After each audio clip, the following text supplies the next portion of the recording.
What's going on there, YouTube? Welcome to Fresh Comic Stories. This is the channel where we sit down and basically cover different comic book stories from different comic book companies. Now, we're going to jump back over to Marvel Comics and we're going to cover another X-Men storyline. This one is known as Days of Future Past. Now, this is one of Chris Claremont's best stories, a fan favorite. Really because it's a great story and was all done in just 2 issues. That is it.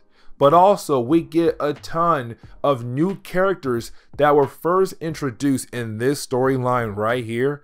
And some of these characters actually become a fan favorite character for some people, like Mystique, Pyro, Avalanche, and even Rachel Summers. But this is an amazing story and I do hope you enjoy.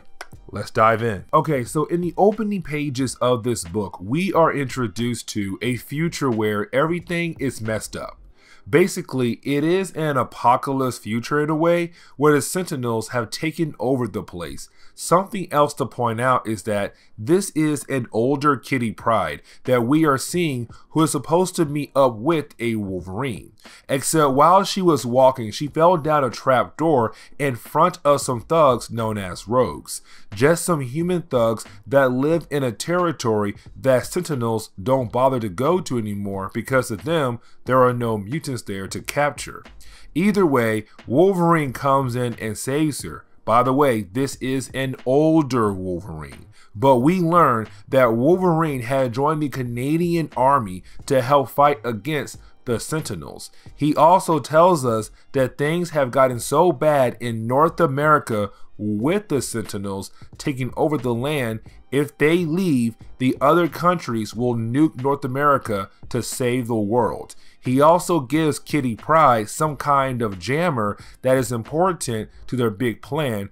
We're going to learn more here in a few pages. So one page gives us a dump of information about this future. Starting with that, in 1988, a law was passed known as the Mutant Control Act. With that happening, you now had 3 classes of people. Humans, just regular humans. Then you had people with powers, and then finally mutants, the lowest class of people. Of course, there were camps set up around North America to control mutants and keep them locked in. But on this same page, we learn most of the X-Men and the superhero community are all dead. Now, some of the people who are still alive with Kitty Pryde and Wolverine is Storm, Colossus, Magneto, Franklin Richards, the son of Reed and Susan Storm of the Fantastic Four, and we get our first introduction of Rachel Summers, the daughter of Cyclops and Jean Grey in this future.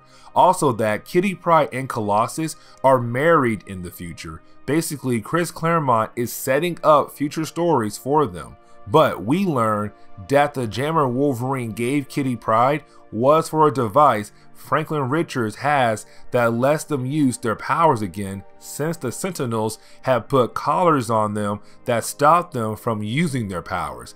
They needed this jammer to use their powers because their plan is for Rachel Summers to use her psychic powers that she received from her mother, Jean Grey, to send the mind of Kitty Pryde back in time, that she will take over the present day Kitty Pryde to change the future timeline to prevent this future from happening. Which we finally jump back in the present day, where we have to remember at this point in Marvel Comics, Kitty Pryde is still new to the X-Men, and we see her walking into the Danger Room to tell the X-Men a message, except the X-Men are in the middle of a Danger Room training, and this is a Kitty Pryde whose mind has not been taken over by her future self yet. But with her being in the Danger Room and still new to being on the X-Men team, this Danger Room training session could end up getting her killed because the Danger Room is a training room for the X-Men.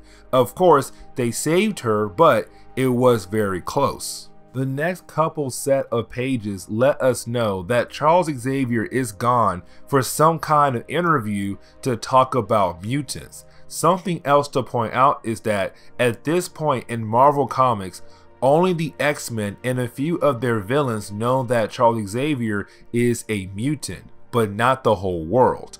Also, this is Kitty Pryde's big day because she's supposed to do some kind of training session in the Danger Room since she is new to the X-Men. She is able to complete the training session in a matter of a few seconds, except once she is done with the training session, well, that is when her mind is attacked and she passes out. Of course, we know that it is the mind of future Kitty Pryde coming in the present day to take over present day Kitty Pryde's mind and body. So they take present day Kitty Pryde to their medical room to basically look over to see what could be wrong with her. Kitty Pryde wakes up, but of course it is now future Kitty Pryde in the body of present day Kitty Pryde. She then tells the X-Men about how the future is in danger and they need to find Charles Xavier, and how the future is in danger because Senator Kelly, someone who hates mutants, who we met briefly in the Dark Phoenix saga in an earlier video. She says once he is killed, it set in motion horrible things to happen that leads up to what we saw in the beginning of our video. The X-Men don't believe her, but the way she is talking and walking, it makes the X-Men quickly get on a jet to fly over to meet up with Charles Xavier so he can read her mind to see if she is telling the truth. As they are flying there, you have Kitty Pryde explaining what happened. Senator Kelly's death led to someone coming up and making the Mutant Control Act, one of many acts. Sentinel programs were allowed to start up again, but instead of going after just mutants, they went after all of the superhero community. Of course, it is everything we already saw. But we have to switch over back to the future to show what the future X-Men are doing. Well, they are trying to keep moving around before the Sentinels can find them. Also protecting the body of Kitty Pryde since her mind is in the past. As they are running, well, they are found, and Franklin Richard is killed quickly, which we see Wolverine, Rachel Gray, and Colossus use their powers to beat the Sentinels. We also learn that they are heading towards the Baxter building. It is one of the main bases for the Sentinels to use. Taking down the Baxter building could cripple the Sentinels big time. The next set of pages, we are introduced to the new Brotherhood of Evil Mutants, which is a name that has not been used in a long time since Magneto used it in the beginning of the X-Men time. This one is being led by Mystique, who is a shapeshifter, a fan favorite character. Also, some other characters making their big first time appearance. Pyro, who can control fire. He can't start a fire. It is more that if fire is around him, he can control the flame. Destiny, someone who can see a possible future or just parts of it. Avalanche, who can cause seismic waves, so earthquakes basically. Then finally Blob, whose powers make him very durable and hard to move. They're the ones that are going to try to kill Senator Kelly. Remember, Kitty Pryde said Kelly's death causes a lot of bad things to happen, so they are the ones that makes that dark future. Now we do get into the big moment where you have the Uncanny X-Men fighting against the new version of the Brotherhood of Evil Mutants. Something I want to point out is that this is the first time they have met. With that being said, it is a bunch of powers that the X-Men have not seen before, so they have to learn how they are going to win this battle. It is not going to be them just winning by running in and knocking out their foes quickly. They are going to have to find different ways to overcome these foes and hopefully save the day. While most of the X-Men are fighting against the Brotherhood of Evil Mutants, Angel and Kitty Pryde are looking to save Senator Kelly, hoping to save the day. Except at the same time, you have Charles Xavier and Moira McTaggart trying to get somewhere safe, but they are tricked by Mystique pretending to be a police officer and knocking them out and taking them captive. While all of that is happening, we then jump back to the future, where everything has already fallen apart. we pick up with Wolverine, Storm, and Colossus, who are about to attack the Baxter building, since this is one of the bases for the Sentinels. Their goal is to take down the place, and it could be the way to make a major blow into the Sentinels program. But this is going to be the major downfall for all three of them. At the same time, Rachel Summer is going to protect the body of Kitty Pryde. Now, back in the present day, we see the X-Men fighting against the Brotherhood of Evil Mutants. This is something I want to mention. Storm is now the leader of the X-Men, since Cyclops had left the team since the death of Jean Grey really bothered him. The reason why I'm bringing up Storm being the leader of the X-Men is because this is her first time being the leader, and she is freaking out. She's afraid of failing and the X-Men team dying by her leadership.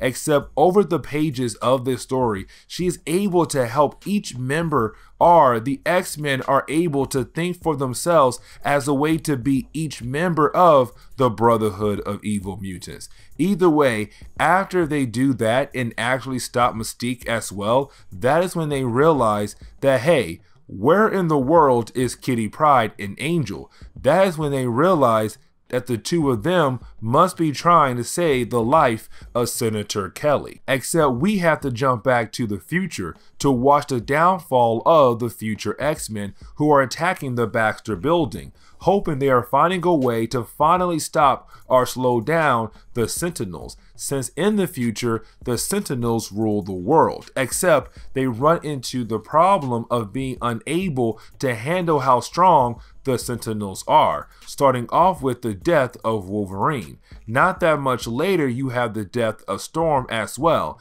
and it shows that the future X-Men are almost wiped out because now Colossus is the last one. Except in the next page, we jump back in the present day, where we see future Kitty Pryde, who is in the body of the past Kitty Pryde, being able to stop Destiny from killing Senator Kelly, beating her, and once that is done, you have future Kitty Pryde go back to the future and past Kitty Pryde gets her body back. Then the next page is the X-Men having to get Kitty Pryde and leave since the police are on their way, so they leave. But once they are gone, they begin to talk about what future Kitty Pryde was trying to prevent. Of course, the question they are having right now is that, were they able to complete the mission and save the future? Sadly, on the last page, you have the book reveal that Sebastian Shaw and Senator Kelly are meeting up with someone, talking about a plan to get rid all of the mutants.